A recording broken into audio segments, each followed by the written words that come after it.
Roger Sinclair was 3 inches away from $60 million and freedom. He could already taste the champagne, cheap, tacky, glorious freedom-flavored champagne. His fingers twitched on the smooth leather chair as he smiled politely across the penthouse meeting table, legs crossed like a man at peace. On the outside? Calm. On the inside? Confetti cannons. A fake marriage to Angela Sterling, the infamous Ice Queen CEO of Sterling Holt, was supposed to be the worst year of his life. Turned out, it wasn't so bad when your wife was rich, gorgeous, emotionally unavailable, and almost never home. All he had to do was attend charity galas, pretend he wasn't a glorified house pet, and keep his mouth shut. Easy money. And now, payday. Roger glanced down at the 2 neatly prepared divorce documents, his name already signed in smooth, looping penmanship. Angela hadn't spoken a word since she walked in. Typical, not even a farewell glare, just cold elegance in a cream pantsuit that probably cost more than his college tuition. He didn't mind the silence, in fact, he welcomed it. Fewer chances to screw this up, just one more signature from her, and he'd be out of this designer cage. 3, 2, 1. He mentally counted down as she picked up the pen with her usual robotic grace. Freedom. 60 million wired straight into his Cayman account. Goodbye, sterile penthouse. Goodbye, emotionless dinners. Goodbye to being the punchline of every kept man joke whispered at boardroom brunches. Angela's pen hovered. Her fingers stilled. Then, she put the pen down. Roger blinked. Was this a power play, some twisted CEO drama? She lifted her gaze, slow and sharp as glass. Eyes locked on his. Unreadable, unblinking. And then she spoke, flat and lethal. The contract's extended. We're not getting divorced. Roger's spine went stiff. His first instinct? Laugh, out loud. Surely she was joking. But Angela Sterling didn't joke. She didn't smirk. She didn't even flinch. Roger said brilliantly, voice cracking like a teenager caught with a sock in his hand. I'm sorry, what? Her eyes were cold steel. You heard me.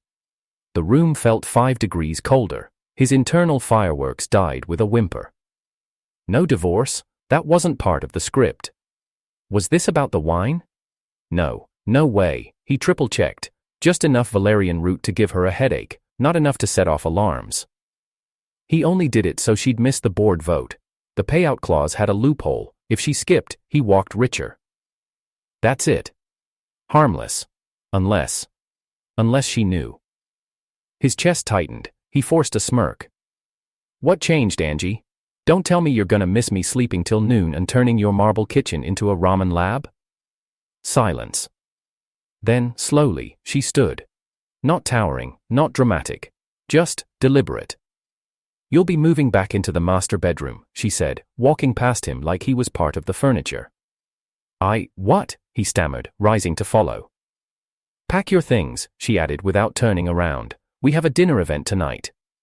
Roger's mouth opened, closed, then opened again, like a fish trying to process tax fraud. Why wasn't she looking at him? Why wasn't she furious? He should have been relieved, but all he felt was exposed. Angela paused at the glass doors, one heel clicking. Her voice dropped, not cold, but quiet. You really thought I'd let you walk out? Now? Then she left. And for the first time since their sham wedding, Roger wasn't sure who was being played. It all started with a text message that read like a scam. 1 year, $60 million, marry Angela Sterling, no physical contact required, NDA mandatory. Roger had laughed so hard, he dropped his phone in his cereal. Back then, he was crashing on his cousin's sofa, living off energy drinks and rejected freelance scripts. His most successful pitch had been a cat food jingle. He had student loans, a broken air fryer, and no will to suffer capitalism the traditional way. So when a man in a gray suit showed up at his gym, the public library where he used the bathroom and free Wi-Fi, and handed him a sleek black envelope with the Sterling Holt logo, Roger thought it was either a prank or a sting. It wasn't. Angela Sterling, the youngest CEO in the luxury tech empire's history, wanted a husband, a temporary one. Purely contractual, her assistant had said. You will not touch her, you will not speak to the media, you will be compensated to appear competent and companionable in public for 1 calendar year. Roger had blinked at the amount on the contract. $60 million. In exchange for a silent marriage, background smiles, and not pissing off the board of shareholders who were obsessed with her being humanized. He'd signed before the ink dried. The first month of marriage, Roger had launched Operation Get Dumped Early. If she wanted a fake husband, fine, he'd become the clingiest, most unbearable nightmare. He bombarded her with good morning texts like, "Wakey wakey, wife of mine, how's my frosty queen doing today?" She replied, "Thriving, meeting at 8, wear a dark suit," not even a blink. He, accidentally, used her imported bath oils on the dog he rescued. He made pasta at 3 a.m. with trap music on full blast. He left his socks, on purpose, on her pristine marble kitchen counter. Nothing. One time he fake snored during a dinner with Japanese investors just to see if she'd twitch. She didn't. She placed her hand calmly over his and smiled at the board. This is Roger, he believes dinner should be theatrical. I find it refreshing. Refreshing? What kind of robot was this woman? But then came the gala. The one where he overheard 3 bored wives whispering behind crystal flutes. She found him on Craigslist. He looks like a pool boy in a tux. She should have married Austin, he's at least Ivy League. Roger was ready to play dumb, smile through it, he'd been insulted before, no big deal. Until Angela, without missing a beat, turned to them and said, "Roger has a degree in systems engineering and a portfolio that helped me triple our acquisition strategy, but you're right, he is prettier than Austin." The wives blinked. Roger choked on his champagne. He didn't have a degree, not officially, and he never told her about the data mockups he'd secretly fixed after she left her laptop open. How did she know? Their first genuine moment cracked the glass just a bit. It was 4 months in. Roger came home, well, to her home, and found her curled on the floor in her hallway, blazer discarded, cheeks flushed, eyes glazed. Her phone was on the floor, forgotten. She didn't move when he called her name. Angela Sterling, who ran a billion-dollar firm without blinking, was burning with fever and didn't even notice. He didn't think. He carried her to the bed, fetched water, Googled the dosage on her medication, sat by her side while she mumbled about board reports and client deadlines in her sleep. When she woke up, he offered a shaky smile. "If I catch your cold, I'm billing you for tissues." She blinked. "You stayed?" Roger shrugged, avoiding her eyes. "Couldn't leave my paycheck melting on the floor." But the corners of her lips curved, soft, real. "Thank you," she whispered, voice hoarse. Something shifted after that. His texts, she responded faster. He caught her watching him once, when he was laughing at a stupid dog video in the kitchen. Just, standing there, coffee in hand, watching him. She never commented on the mess anymore. In fact, she once brought home a second pillow and dropped it on the couch beside his with a barely audible, "Thought you'd like the firmer kind." At parties, she started placing her hand on his arm, a light touch. For the cameras, she claimed.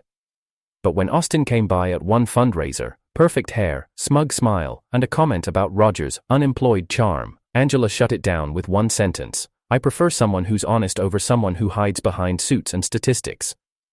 Austin never came back. Roger began to get nervous. He'd signed up for a fake marriage with boundaries, not a slow, confusing journey into whatever this was. He caught himself remembering how she took her coffee, how she used music to focus, how her walls were always up, etc. Pete in the seconds between 2 a.m. and dawn when she'd sometimes sit beside him on the couch, watching documentaries without saying a word. And the worst part? He liked it. He liked her. Even her weird robotic way of asking, "Will you be accompanying me to the partner gala Thursday?" Which meant, "Can we go together?" He hated how his heart jumped every time she looked at him just a second too long. There was one night, when she'd come back from a disastrous acquisition meeting in New York. She looked exhausted, defeated. He poured her a drink, handed her a blanket, and said nothing. Minutes passed. Then she spoke. "Do you think I'm difficult to love?" Roger didn't look at her. "I think most people are just too lazy to try." Silence. Then a whisper. And you? He met her eyes. I'm still figuring that out. Now, staring at the unsigned divorce papers in that silent penthouse, Roger realized something terrifying. He wanted to leave, but he also didn't. Because somewhere along the line, Angela Sterling, robotic, cold, untouchable, had become the only person who looked at him like he wasn't a joke, and he didn't know when the pretending stopped. All he knew now was, she wasn't pretending anymore. Roger stared at the divorce papers, still unsigned. The ink from Angela's pen had stopped just before her full name. The curve of the A was sharp, clean, intentional, just like her. The contracts extended, she had said with that voice, smooth and measured, as if she were discussing quarterly earnings and not the fate of his entire life. We're not getting divorced. And then she left the room. No discussion, no negotiation, just a dropped bomb and the echo of her heels clicking down the marble hallway. Roger sat in the silence of their penthouse, staring at the paper. The chair beneath him might as well have been 1,000 pounds. His head spun. He had been so close to freedom, the payout, the exit, the fresh start. He was already planning his next life, somewhere warm and irresponsible, maybe a bar by the coast, or freelance gigs on a beach, no suits, no gala smiles, no waking up beside a woman who treated him like a press release. But now he was still Roger Sterling, the fake husband, the background prop. Only this time, he didn't know if she was using him for image, or something else. I missed you, Rebecca said gently, nudging a mug of coffee toward him across the table. He blinked, trying to come back to earth. They were sitting in a quiet bookstore cafe downtown, somewhere with mismatched furniture and the smell of cinnamon. I missed you too, he replied automatically. Rebecca smiled. Her chestnut hair was tied in a messy bun, and she wore the same soft lavender sweater she always used when it rained. Her presence was warm, uncomplicated. She was everything Angela wasn't. I thought once the contract was over, Rebecca started, but stopped herself. Well, I thought maybe you'd finally be you again. Roger stared at his cup. Rebecca had been his friend since college. She knew the broke version of him, the sarcastic loser who made terrible coffee and lag. He'd at his own bad jokes. She'd seen his heartbreaks, his desperation. She never looked at him like he was less. I'm still me, Roger murmured. Are you? She asked softly. Something in him cracked. Before he could reply, he caught a glimpse, across the street, near the bookstore window. Angela. Standing by a black car, bodyguard in tow, perfectly still. Watching. She didn't blink, didn't wave, just stared, then turned and got into the car. Gone. Rebecca didn't notice, but Roger couldn't breathe for a moment. No expression, no anger, no accusation, just a look. It meant nothing, and yet everything. Later that night, Roger heard the office door close softly. Angela always worked late, but tonight, something in her step sounded tired. He peeked from the hallway and found her sitting at her desk, still in her heels, rubbing her temples. She looked smaller than usual, not fragile. Angela Sterling was never fragile, but worn. Bad day? He asked, casually leaning on the frame. She didn't look up. Someone's leaking internal memos to the press. Roger's smile faded. Sabotage? She nodded once. Data projections, budget estimates. I confronted marketing. They all denied it. You think it's Austin?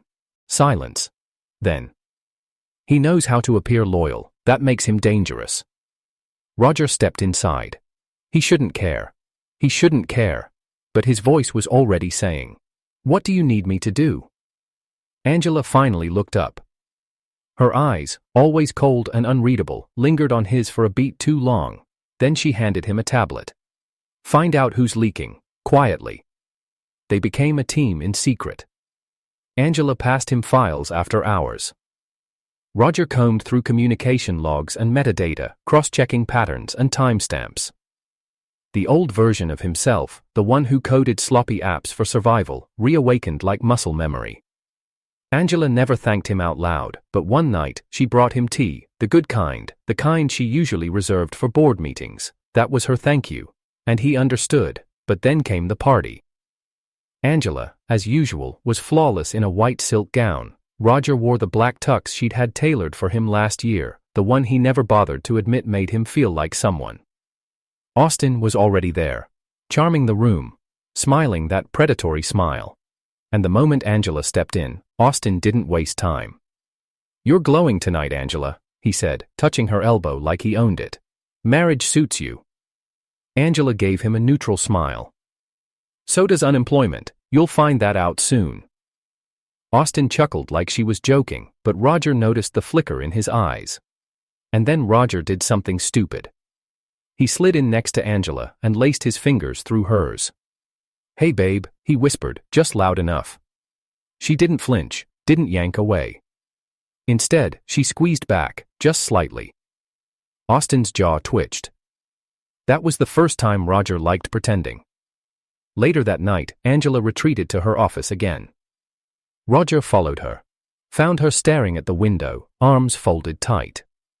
He waited. When she finally spoke, her voice cracked faintly. "He was close to my father before he died." Roger stood frozen. "I didn't promote him because I trusted him," Angela continued. "I promoted him because I owed it to my father's legacy." "He's using that," Roger said. She nodded. Silence stretched. "I'll prove it," Roger said quietly. Angela turned to him slowly. Her mask had slipped just a little. He could see it in her eyes, something raw, something scared. And it killed him. Because in that moment, all he wanted was to pull her into his arms. But he didn't. He couldn't. Not when he wasn't even sure what they were. Rebecca called again the next day. "I saw the pictures of the gala," she said gently. "You looked happy." Roger didn't respond. "Are you okay?" she asked. He hesitated. "Rebecca, you've always been important to me." "But not in that way," she said, finishing it for him. He closed his eyes. She deserved better than half a heart. 2 nights later, Roger found a flash drive in Austin's assistant's desk, buried under fake folders. It had copies of company emails sent from an encrypted burner account. Angela had been right. Roger slammed it on her desk. Her eyes widened, just for a second. "You found it?" He nodded. "I'll terminate him tomorrow." Roger looked at her. And without thinking, asked, "Will you ever stop pretending?" Angela's lips parted. "I'm not pretending." That was all she said. But that was the first night Roger couldn't sleep. Because somewhere along the way, between the sarcasm, the schemes, and the blurred lines, he had fallen. Hard. And he didn't feel worthy of it. Not of her, not of this strange, cold woman who ran empires and hid fevers and remembered his favorite tea. She was too much. And he wasn't enough. But he also couldn't leave. Not anymore. Roger found himself pulling back, quietly, subtly, but with purpose. He didn't mean to, it just happened.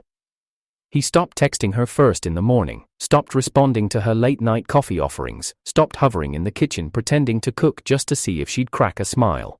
Because every time she smiled at him now, it felt too perfect, too easy. Like she knew something, like she could read the part of his brain screaming, "I think I love you." And that terrified him. Because he was still the contract husband, still the paid act, still the man who walked in 2 years ago with a duffel bag full of debt and a clownish plan to escape reality. So why did Angela start finishing his sentences? "Don't forget your tablet, already in your bag," she said one morning, not looking up from her screen. He blinked. "How did you?" "You always forget it when you wear that shirt," she said flatly, like it was common sense. "Okay, psychic, noted." Angela didn't even smirk. But the moment she walked past him, he caught the tiniest flicker, a smile, buried so deep it almost didn't exist. That made it worse, because he saw it. He always saw her clearly when she didn't want him to. Then there was Austin. Angela had summoned the boardroom at 9 a.m. sharp, dressed in dark slate gray, her tone unnervingly pleasant. "Austin," she said, "would you care to explain the offshore accounts under Sterling South Asia?" Austin blinked, caught like a deer. I don't know what you're talking about." Roger watched her, stunned. She already knew. He was supposed to bring her that information tonight. But somehow, she'd already planned this ambush before he ever handed her the data. Angela didn't glance at Roger once. But when Austin finally cracked, sputtering, red-faced, storming out, Angela only said, "Well, that's unfortunate," and walked out like nothing happened. Roger stared after her, jaw clenched. How long had she known? Had she let him play hero? Was this whole thing just her indulging him? That night, a headline exploded online. Angela Sterling's husband allegedly fakes degree? Anonymous source speaks out. Roger's name was everywhere. Forums, threads, slime blogs, all painting him as a con artist who married rich and coasted on a lie. His stomach turned. The accusation wasn't true, but it was close enough to sting. He waited for the PR team to bury it, for the silence. But then, Angela went on the record, at a press conference. Wearing her signature white power suit, standing beside the company logo. They asked her directly, and without blinking, she replied, "Roger Sterling is my husband. He's not only qualified, he's brilliant. He's the only reason this company is still standing." Roger sat in the back row, hidden in the shadows, stunned. Brilliant? Angela never used words like that casually. The press clapped. Roger didn't move. But that night, something inside him cracked. She found him alone in the kitchen, sleeves rolled up, arms resting on the counter. He looked like he hadn't slept. "Why'd you say all that?" he asked quietly, not facing her. "Because it's true." "No." He shook his head. "You don't do public emotion. You don't say anything that isn't calculated." Angela stayed still. Roger turned, eyes bloodshot. "If you keep pretending like this, I'll start believing it's real." Silence. That was the moment everything in the room shifted. Angela didn't step closer. She didn't apologize. She just said softly, "Then maybe you should believe it." Roger stared at her, but the doorbell rang, interrupting everything. And she left the room. The next morning, Angela didn't come out of her bedroom. No emails, no calls, no breakfast notes. By afternoon, Roger knocked once, then entered. She was curled under the blankets, face flushed, hair disheveled. Fever. Again. "Why didn't you say anything?" he asked, already placing a cold cloth on her forehead. "I didn't want to bother you." Roger laughed bitterly. "Bother me? Angela, you're the only reason I bother existing in this apartment." She opened her eyes, weakly. "You sound angry." "I am angry," he said, his voice low. "I don't know what's real anymore. I don't know if you're acting or protecting or just being you." "I don't either," she whispered. He froze. That was the most honest thing she'd ever said. Roger sat down beside the bed. "You're sick," he muttered. "Again. I forgot my vitamins." "Liar, you never forget anything." Angela gave a weak smile. "I was distracted." "By what?" She didn't answer. Roger stayed that night. He didn't leave her side. When she shivered, he wrapped an extra blanket around her. When she stirred, he held her hand. He didn't know when she fell asleep. But he sat there watching her breathe, feeling like the biggest fool in the world. Because this wasn't pretend anymore. And he was terrified it had never been. Roger stared at her like she'd slapped him. "Say that again." Angela didn't flinch, she didn't stammer, she just looked at him with that maddening calm that always made him feel like a child playing chess with a god. "I can hear your thoughts," she said. Roger blinked. "What?" "Since the day you poured the wine, the night before the divorce signing." His heart stopped. You knew?" Angela nodded. Every muscle in Roger's body went cold. He took a step back, then another, like he was backing away from a bomb with no timer left. "You've been... this whole time, you could hear me?" "Yes." "You heard everything?" "Yes." Roger ran a hand through his hair, mouth dry. "Like, everything?" Angela raised one eyebrow. "Do you want me to quote the one where you mentally ranked the board members by who looked most like a cartoon duck?" Roger groaned, nearly collapsed onto the couch. "Oh my God." He buried his face in his hands. "You heard when I called you an emotionless android?" "Yes." "And when I thought your perfume smells like future lawsuits?" Yes. And when I imagined you in that black silk robe that one time? Angela's lips twitched. Yes. Jesus Christ. Roger stood, pacing wildly. You should have told me. That's a violation. That's not just telepathy. That's relationship espionage. I didn't ask for it. That stopped him. Angela was sitting there, her usual posture perfect, but something in her face was tired. Raw. I didn't want this, she said. It's not like I could turn it off, but I heard every sarcastic dig, every plan to make me snap, every night you wondered if I even had a heart. Roger stared at her. I tried to ignore it, she said softly. I told myself it was temporary, but then, I started listening, really listening. He didn't speak. Angela looked up at him, her eyes somehow softer than he'd ever seen them. And even after all of I still fell for you. Roger's knees nearly buckled. He sat down like the air had been stolen from the room. You're serious? Angela didn't respond. You, after all the garbage I thought? After all the messed up, insecure, lazy stuff in my head? Especially after that. You're insane. Angela let out a breath that could have been a laugh or a sigh. Probably. Roger leaned back, staring at the ceiling. This is a dream. I died. I choked on a grape or something, and now I'm in some messed up rom-com purgatory. Angela stood. Where are you going? Work. Roger scoffed. Now? After emotionally nuking me? But she wasn't listening. Her phone had buzzed once, then again, then a third time, non-stop. Roger saw her face change. Angela walked to the window, her spine going stiff, her voice steel. When? Pause. Who? Pause. Damage report, now.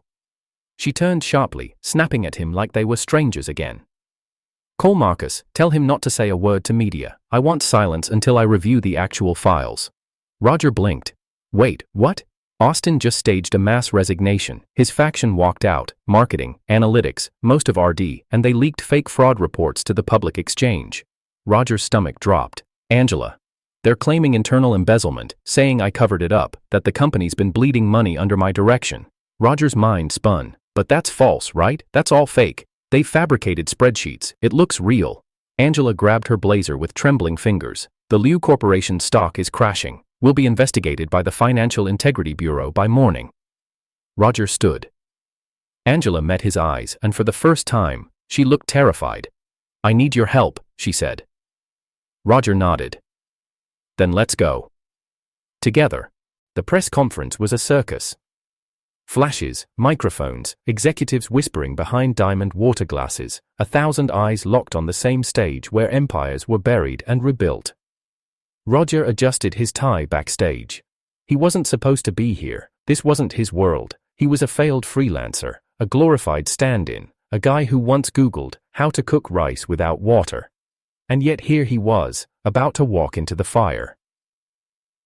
Angela stood beside him, arms crossed, expression unreadable.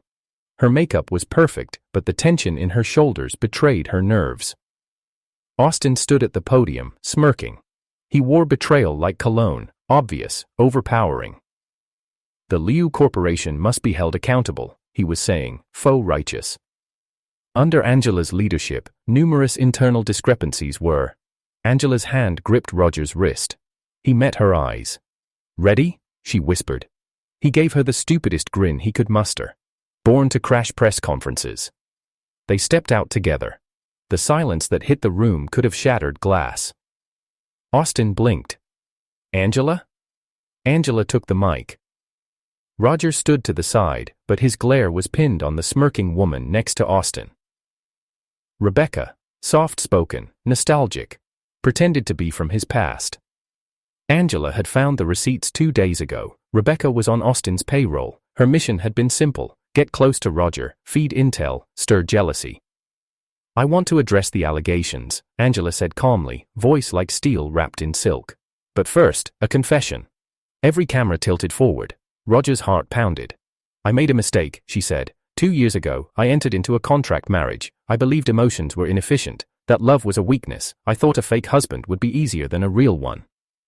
Gasps. My board knew, my legal team knew, but I never told the public because I believed I'd never need to. Angela Ned, her eyes, brighter than stage lights, locked on Roger. But then I made another mistake. The crowd leaned in. Roger felt his pulse in his teeth. I fell for him. Dead silence. He was supposed to sabotage me. He tried. God, he tried. A soft laugh. The clingy texts, the fake fights, the whine. Whispers rippled across the room. Roger's stomach dropped. She was outing everything. He hated the contract, and I heard every thought in his head, every insult, every joke, every time he doubted himself. But even through all of that, I kept listening. Angela stepped aside. Roger. He blinked. She was handing him the mic. In front of 1,000 people, executives, her parents, the board, Makoto, the press-hungry CEO rival licking his lips at the scandal, Rebecca and Austin's smug grins. He stepped forward, then he took the mic, and did the stupidest thing imaginable.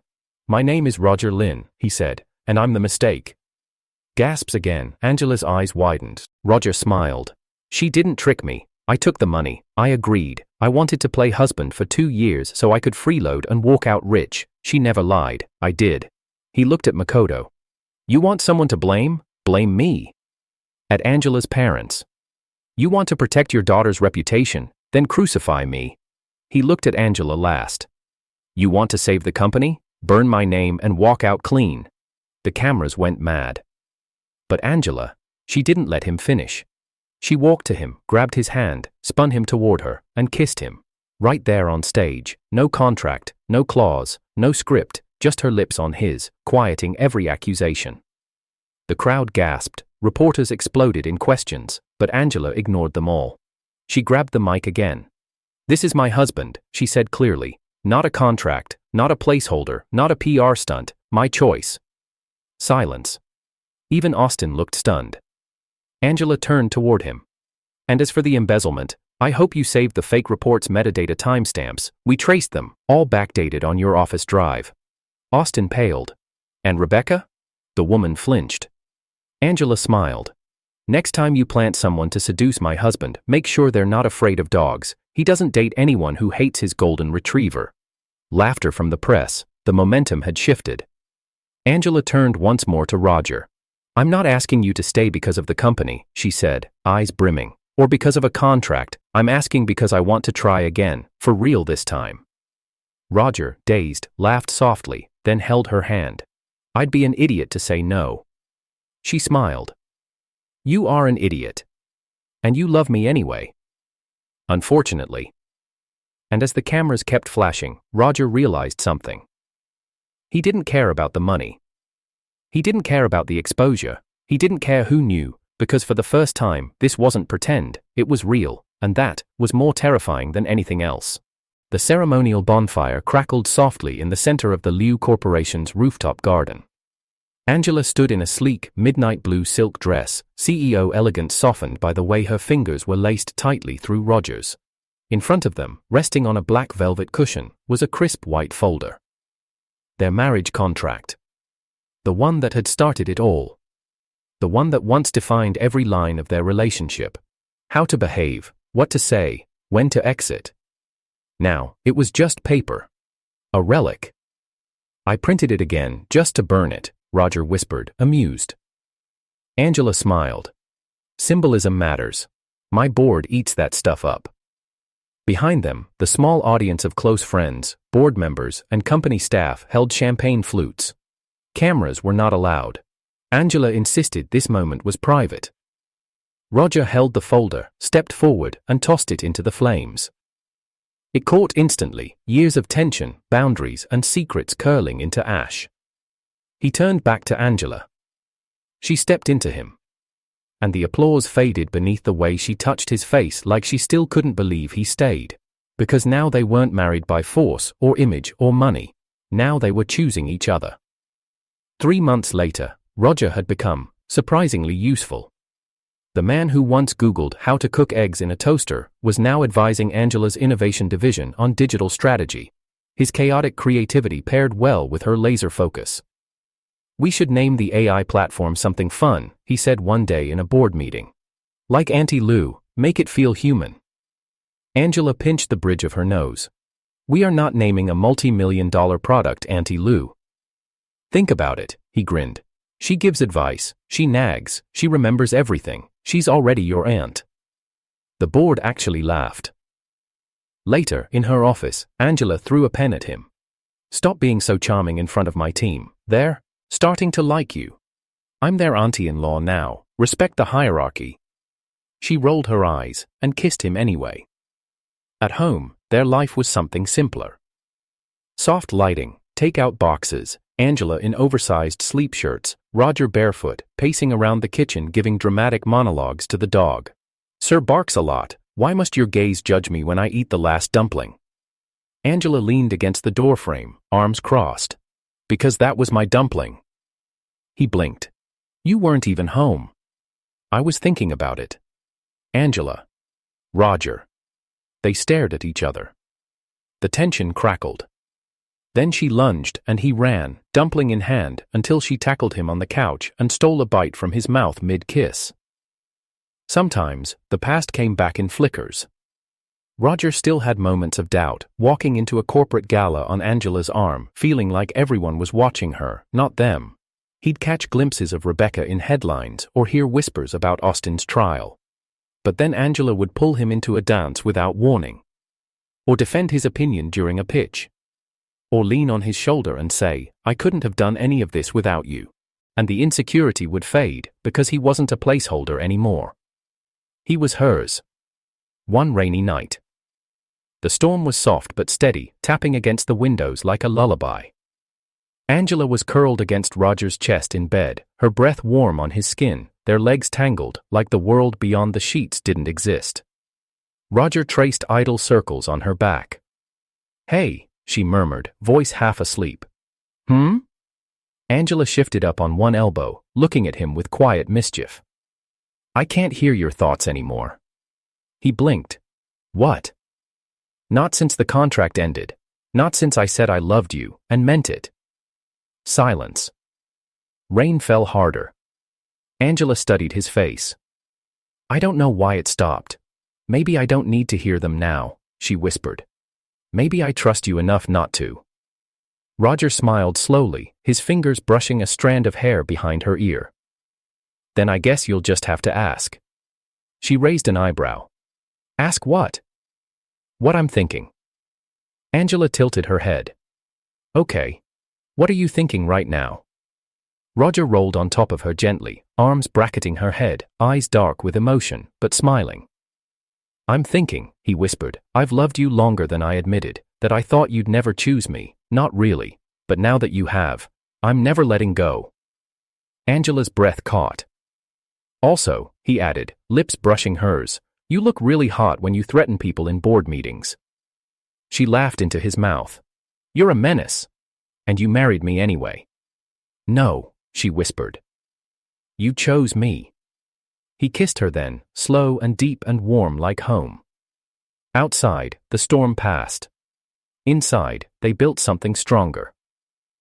Epilogue. A new contract sat on their desk. Not a marriage one.